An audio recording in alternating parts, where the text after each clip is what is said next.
Hi, I'm the Warrior Witch, and you can call me Nike.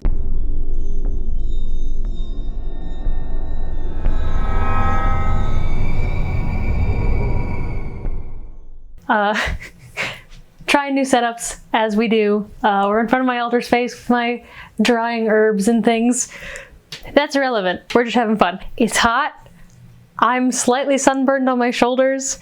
I'm very tired. So let's talk about something fun, which would be how to incorporate astrology into your spellwork. So there's a couple of ways you can do this, and some methods are much easier, some are a little bit harder. It all just varies, and you can in fact combine all of them. So let's go from easy to more complicated as we go. Easiest way to incorporate astrology into your spellwork would be the moon phases. Most people know about this super basic concept that most people are going to encounter very early on into their witchcraft journey when they're studying and learning, but I'll do a quick overview for you guys. So basically and some of this will vary, some of this will depend on your own UPG, your own practice, lots of factors, but generally the way that I work with the moon is like this. So the new moon would be for beginnings, for meditation, for setting goals or setting intentions for beginnings generally. The waxing phases would be for things to grow. This can be for better or for worse. The full moon is for the height of power, but also for sort of like endings in a sense. So for me, I see the full moon as endings because it's where things start to wane off. It's the very height of things, and then as the moon wanes, things sort of go away. The moon itself, the moon's light goes away. So it's like the height and then leading towards the end. Following that would be, of course, the waning periods. So the waning phases of the moon I see as things calming down, getting quieter, going away. You can use this for things like banishings, to send things away generally, or to continue that energy of endings. Now, this can become a little bit more complicated when you add in astrological signs. So each sign has its own correspondences, so to speak, its own significations, and if you study astrology in any way, shape, or form, even for 5 minutes, you'll know that each sign represents different things. So you can combine the moon phase, as in like waning, waxing, full, new, with the astrological sign. So if you want to, say, increase communication, you could find a waxing moon in Gemini, and that could be a great way to help increase communication. So you combine both the moon phase and the astrological sign. The next way is somewhat easy, but certain parts of it you'll probably need to look up calculators online, and that would be planetary days and hours, planetary timing. So basically how this works is that every day is represented by a planet, and in order, starting on Sunday, Sunday is the sun, Monday is the moon, Tuesday is Mars, Wednesday is Mercury, Thursday is Jupiter, Friday is Venus, Saturday is Saturn. So each of the 7 traditional planets is represented by a day of the week.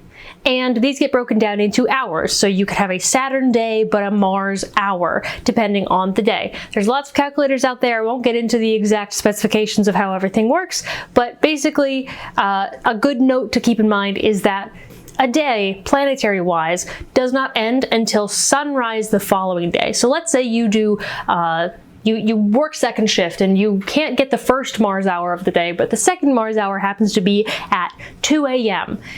Well, according to the calendar, it would no longer be that day, but planetary-wise, it would still be that same planetary day. So if you want to use a Mars hour on a Saturn day, so you work Saturday evening, you miss the first Mars hour, it's 2 a.m., technically according to the calendar Sunday night, but you would still be able to get that Saturn day Mars hour.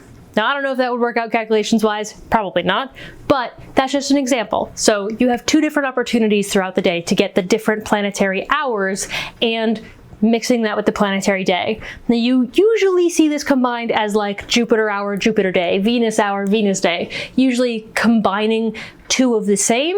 But if you know what you're doing and you know how to work with them and you know the significations, you could certainly mix and match. So if you wanted Venus and Jupiter energy, you could do Venus day Jupiter hour or Jupiter day Venus hour. And of course, you could also combine this with the moon phase and the astrological sign of the moon. So if you wanted to just really have like strong Venus energy or strong Jupiter energy, let's go to Jupiter. So you could find a waxing moon in Pisces or in Sagittarius, depending on what you want to work with, on a Jupiter day, on a Jupiter hour. Now, this might sound kind of complicated, but you can usually sort of look this stuff up pretty easily. I'll have some good resources in the description below so that you guys can find them and use them yourself. Using the calculators is probably the easiest way to go, I would say. So don't stress too much about trying to like know it all yourself. You can always look it up. The last two ways, I don't really know which one I would consider to be more complicated. I think that the ceremonial stuff is probably going to be less complicated than full-on astrology because astrology has so much to it. So we'll start with ceremonial planetary magic. So planetary magic, as I said, is usually pretty ceremonial. There's some good books out there like Practical Planetary Magic, the Picatrix, lots of stuff. But there are ceremonial ways to work with the planets and to work with astrology and astrological timing. There's real specific ways that you can do it. It's a little bit more complicated, so this one I would say it takes a lot more research, but it's just to let you know that it's out there, and if you wanted to learn more about planetary magic, you can certainly do that.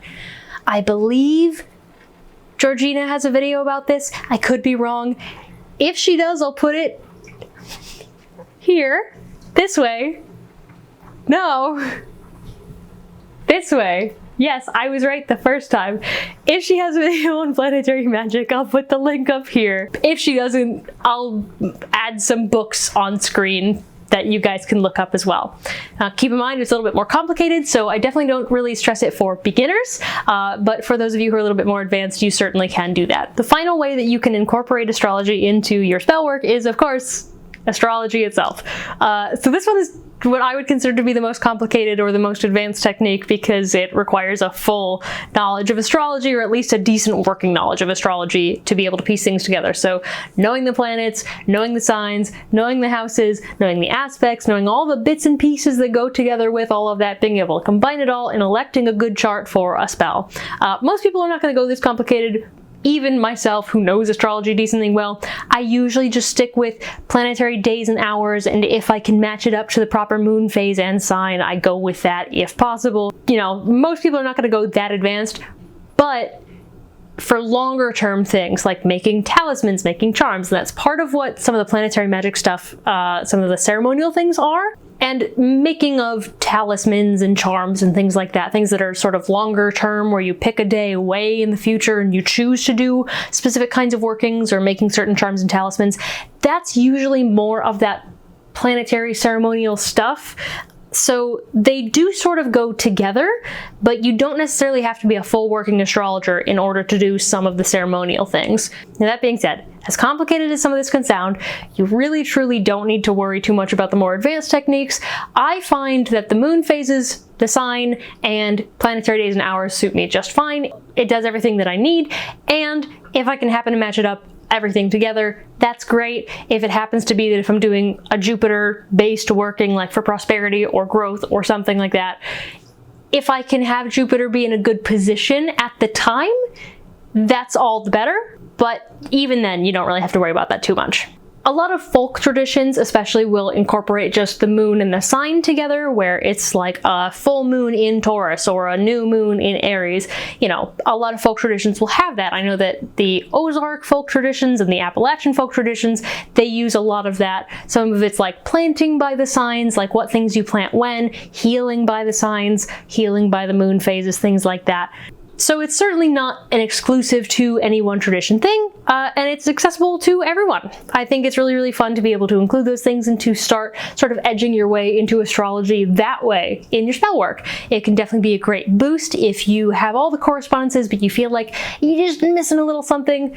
Adding in planetary timing, planetary days, planetary hours, moon phase, moon sign, adding all that in can be a little extra boost that is kind of fun, and being able to have that as part of the process of planning out your spell, planning out the timing of when you're going to do it, I think adds a little bit of an extra magical flavor to it. All right, I think that's all I got for you guys this week. Pretty easy, pretty fast, pretty short, I think. We'll see. Anyway, if you want to follow me places, I am all over social media, TikTok, Instagram, Twitter, places like that. I also stream on Twitch Mondays and Tuesdays. I also stream on Twitch on Mondays and Tuesdays with my dear friend Georgina, and we just usually play games and talk about random topics, but it's always very fun. So follow me, all the places, doing all the things. If you can't get enough of me and you want to hear me even more every week, I am part of a podcast called Occultism with a Side of Salt, where we talk about occult topics. It's a commentary on trends and themes going on, but we're including a little bit more of some slightly educational content as we go. So stick around for that for our next coming season. Otherwise, it's all I've got for you guys this week. So I'll see you next time, and blessed be. Also, here's some bonus content of my cat. Say hi. Hi. We'll get as much of this as we can, because he doesn't like to be held very long.